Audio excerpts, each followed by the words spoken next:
तो इस क्वेश्चन की बात करते हैं। क्वेश्चन जैसे जी एडवांस का हमेशा जो फ्लेवर रहता है कि 2 से ज़्यादा टॉपिक को मिक्स करके बनाया, तो इसमें थर्मोकेमिस्ट्री और आयनिक इक्विलिब्रियम को अच्छा खासा मिक्स किया हुआ है। थर्मोकेमिस्ट्री में भी कैलोरीमीटर को है ना। तो क्वेश्चन है 100 ml ऑफ 0.1 मोलर HCl है, उसमें NaOH मिक्स किया है ना, तो बनता है NaCl प्लस वाटर। ठीक है, तो इसका 100 मिलीमोल्स है, इसका भी 100 मिलीमोल्स है, तो ये बना 100 मिलीमोल्स है ना। तो अब टेम्परेचर 5.7 डिग्री इंक्रीज हुआ, तो इसकी हीट जो है वो वाटर को भी इंक्रीज करने में जाएंगे, वाटर का टेम्परेचर, और कैलोरीमीटर में भी जो टेम्परेचर मीटर है उसको भी इंक्रीज करने में जाएगी, है ना। तो क्या होगा, डेल्टा एच, इस रिएक्शन से जो हीट निकली है वो कहाँ जाएगी, वाटर कितना है, पहले 100 है, यहाँ पे लिखा हुआ है कि डेंसिटी ऑफ सोल्यूशन 1 ग्राम पर ml है, तो 200, तो हमारे को सोल्यूशन को लिखना है 200 ml है ना, 200 ml है, तो 200 ग्राम हो जाएगा, तो 200 इंटू वाटर की हीट कैपेसिटी कितनी है 4.2, वाटर का टेम्परेचर हीट किया प्लस Cm है ना, मोलर हीट कैपेसिटी है ना, Cm ऑफ दैट क्या है हमारे पास जो भी कैलोरीमीटर है ना, इनटू डेल्टा टी कितना है 5.7 है ना। अब डेल्टा एच कितना है, अभी डेल्टा एच देख लेंगे हम कितना है ना। अभी हम एक क्वेश्चन लिखते हैं, एक और जो गिवन है एसिटिक एसिड ऑन, इसको हम कांस्टेंट भी कहते हैं ना, मेजर टू कैलोरीमीटर कांस्टेंट भी कहते हैं, जैसे हमने कैलोरीमीटर कांस्टेंट मेजर कर लिया है ना। तो अब डेल्टा एच जब रिएक्शन हो रही है in second experiment, acetic acid लिया है और NaOH लिया है ना, बनेगा सोडियम एसीटेट प्लस H2 है ना।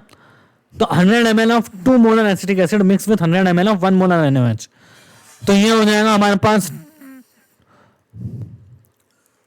200 मिलीमोल्स और ये हो जाएगा 100 मिलीमोल्स, तो ये बनेगा 100 मिलीमोल्स, ये खत्म, ये बनेगा 100 मिलीमोल्स है ना।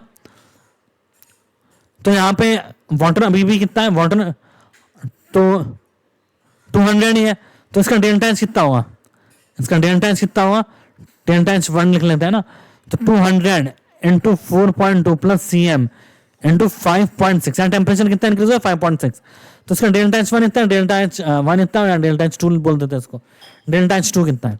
अब इन दोनों को डिवाइड कर देंगे, delta H 1 divide by delta H 2, तो ये Cm ये जो कांस्टेंट है कैंसिल हो जाएगा, तो आइए इसको देखते हैं क्या आएगा ये हमारे पास। तो delta H 1 upon delta H 2 क्या होगा, ये होगा जो कांस्टेंट है ना वो कैंसिल हो जाएगा, अपॉन होगा 5.7 अपॉन 5.6, तो डेल्टा एच 1 कितना है, डेल्टा एच 1 है हमारे पास, ये डेल्टा एच 1 के अंदर 57 किलो जूल पर मोल है ना, तो minus 57 kilo 10 to the power 3 into per mole, तो कितने मोल से हमारे पास 100 मिली मोल से, तो 0.1 मोल है ना, डिवाइड बाय इससे जो हीट निकली है उसको मान लेते हैं हम x है ना, इससे हीट निकली है उतनी पता नहीं ना हमारे को कितनी निकली है, तो डेल्टा एच 2 जब हमने वीक एसिड और स्ट्रॉन्ग बेस को मिक्स किया है तो हीट निकली वो हमारे को नहीं पता, तो वो हीट मान लेते हैं हम x है ना, x इंटू माइनस एक्स मान लेते हैं 100 इंटू NaOH है ना, तो वाटर कितना बनाता है 0.1, तो वाटर के मोल ही लिखते हैं हम।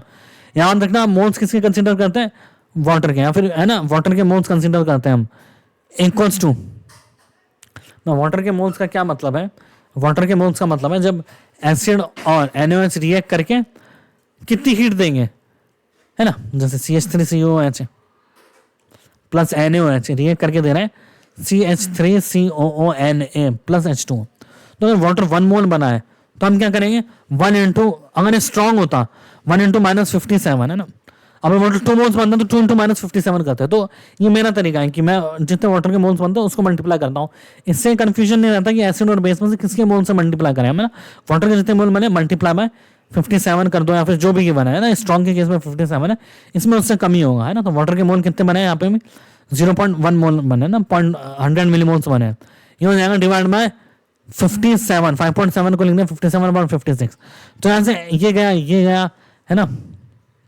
तो x कितना आ रहा है हमारे पास, आ रहा है 56 है ना, तो x आ रहा है तो अभी हम x को पॉजिटिव लेते हैं, -56। तो इस केस में हीट जो रिलीज हो रही है कितनी, -56। अब देखिए स्ट्रॉन्ग कंटेनर से जो स्ट्रॉन्ग एसिड और स्ट्रॉन्ग बेस से रिएक्ट करवा रहे हैं उसमें हीट रिलीज होनी चाहिए -57। अब निकलने 56, तो -57 इक्वल्स टू -56। अब जो हीट निकलनी है वो डेल्टा एच डिसोसिएशन क्या है ऑफ वीक एसिड है ना, वीक एसिड का। ये हमने देखा है ना, delta H dissociation weak acid का है। तो delta H dissociation weak acid कितना हो रहा है, 1 हो रहा है ना। तो यहाँ पे आंसर आ रहा है हमारे पास 1।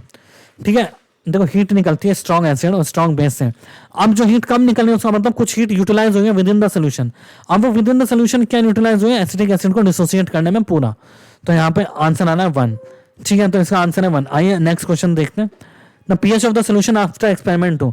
तो एक्सपेरिमेंट 2 में क्या हुआ है, एसिटिक एसिड है CH3COOH प्लस NaOH, कन्वर्ट हो रहा है CH3COONA प्लस H2O में, है ना।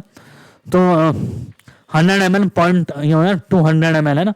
NaOH कितना हो रहा है 100 ml। तो 100 बना, ये खत्म हुआ, ये बना 100। तो पीएच कितना आ रहा है, पीएच आ रहा है pKa प्लस लॉग, ये तो बफर सोल्यूशन है ना, सॉल्ट अपॉन एसिड है, log 100 upon volume upon 100 upon volume में कैंसिल हो जाएगा। तो pKa आ रहा है, pKa कितना है